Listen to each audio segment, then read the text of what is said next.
Maintaining a 100% finishing record after 18 fights is one of the most difficult things a fighter can do in MMA. Oh! Sits him down. Another one. Bad intentions, it finds the mark, and it does damage. This man can fight you anywhere you want it to be. Remember the name, Shavkat Rakhmonov! You want to wrestle with him, you want to stand up, you want to get choked out with guillotine. Killer. Oh, Rakhmonov trying to close the show here.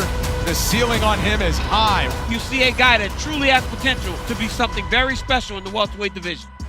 And Shavkat Rakhmonov was proving just how dynamic a threat he was from his earliest days. And by the time he reached 8-0 as a pro, Shavkat was already looking like the finished product, supremely well-rounded and fully capable of dominating no matter where the fight was taking place. And in fight number 9, we saw many different facets of his skill set on display. His judo allowed him to quickly throw his opponent to the canvas, allowing him the split second he needed to pass into a very firm mount.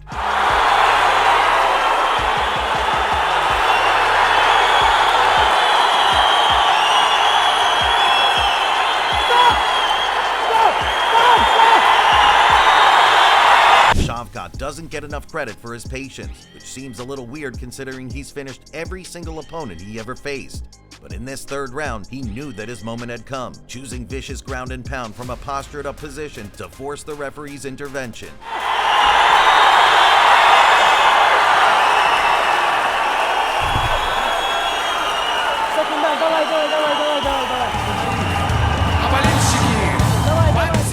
Easy work, and that's a trend he would carry on into fight number 10. While his last fight took him into the third round before the finish came, in his next one against Rinat Sayakbayev, it did not go on for anywhere near as long. Shavkat basically had his way with his opponent here, outmaneuvering him on the feet, throwing him to the mat at will, and eventually breaking his spirit, all within the space of just 5 short minutes. Rinat had clearly had enough after realizing just how much better Shavkat was than him, and considering how lethal this Kazakh standout has shown himself to be, we really can't blame him.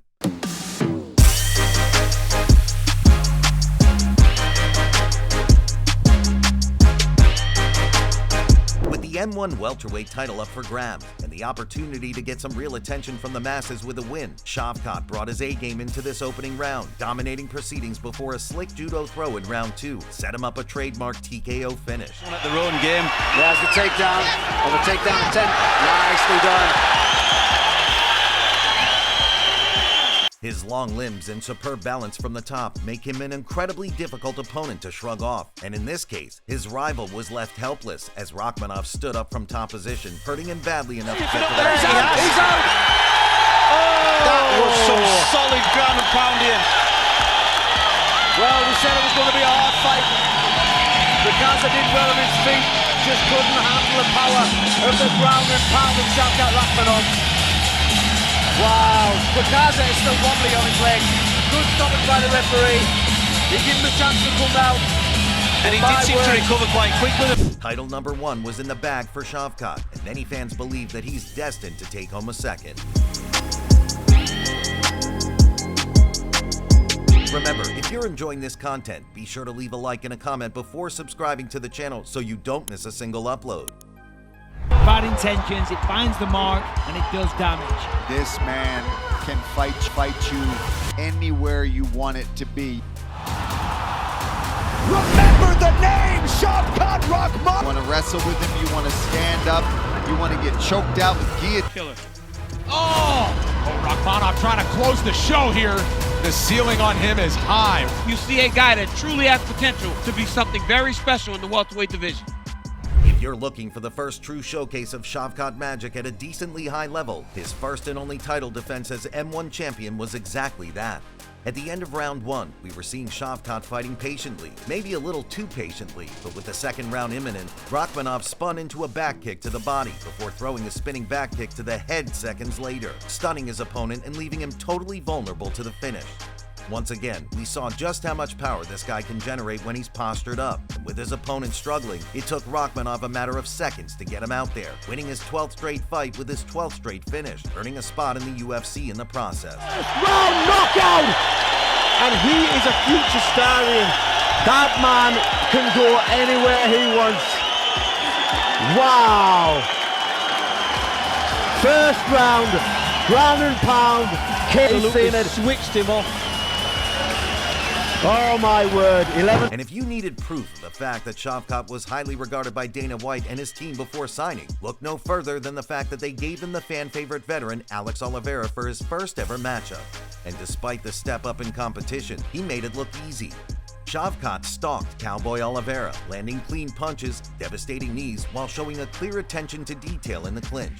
And when he found the perfect moment, his killer instinct kicked in, jumping on a guillotine that forced Alex to tap before the first round was even over. The hype train well and truly kicked off here, folks. Of that, there is little doubt. If you put the 6'1" Shavkat Rakhmonov up against a guy who he has a near 10-inch reach advantage over, what do you really expect to happen?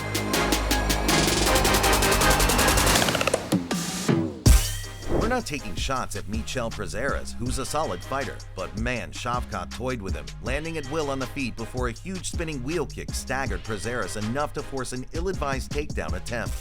Once Rakhmonov sensed that his opponent was in trouble, he easily moved to the back, getting his hooks in and forcing his way into the fight-ending rear naked choke. Too easy for Shavkat. And though he wasn't quite there yet with the casuals, the hardcore fans were definitely intrigued.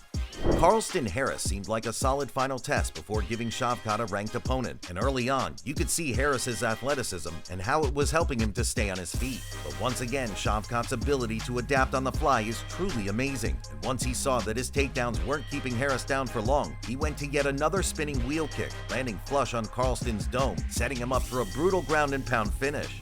Shavkat gets a lot of praise for many aspects of his game, but he's without question one of the most vicious strikers on the mat in the sport today, capable of finishing off his opponents rapidly once he drops them to the ground.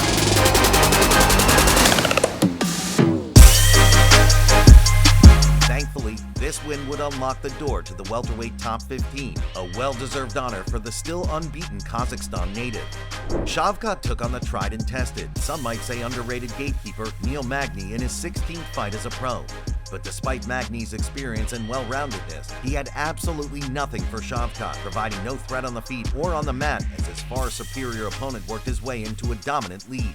And in the dying embers of round 2, as Magny's corner were simply calling on their fighter to survive the round, Shavkat went for a guillotine with 10 seconds left, forcing the tap to move his career total to 16 fights, 8 knockouts and 8 submissions. How's that for a well-balanced output? Rakhmonov still undefeated. But if you need undeniable proof of this man's insane fighting spirit, look no further than a fight that made him a star. The UFC made the genius decision to put Shavkat on a Jon Jones main card, and boy did he deliver the goods. Jeff Neal gave Rakhmonov the hardest fight of his career, going to war with him over 3 rounds, fighting so well that the bout was clearly up for grabs going into the final minute. Up to this point, Shavkat had never failed to find the finish, but time was running out and running out fast.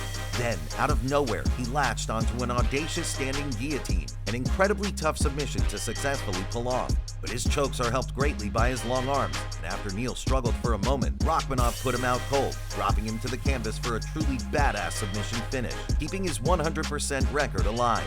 A spot in the top 10 awaited Shavkat the following Monday, and it certainly felt well-earned. But how would Rakhmonov do when faced with a veteran striker with an especially tricky skill set? Well, despite his age, Stephen Wonderboy Thompson is still a nightmare to deal with if you decide to stand and trade with him. But what we didn't know was that Shavkat fought this bout with an injured ankle, unwilling to pull out and let his fans down. Instead, he opted for a clinch-heavy approach in round 1, showing no interest in standing with Wonderboy. And it was a surprising muted Rakhmonov performance at first, or at least compared to what we were used to. But in round 2, when he finally got Thompson's back, he ended the round by tapping the former title challenger out. Yet another finish, and a bout that saw him overcome some real adversity. He's got 10 seconds to survive here. Oh, he taps! He taps! Wow. Shavkat Rakhmonov, 18-0, he becomes the first man to... Not a vintage performance, but one more stoppage win for his resume. If you enjoyed today's video, show your support by leaving a like and a comment before subscribing to the channel so you don't miss any content week to week.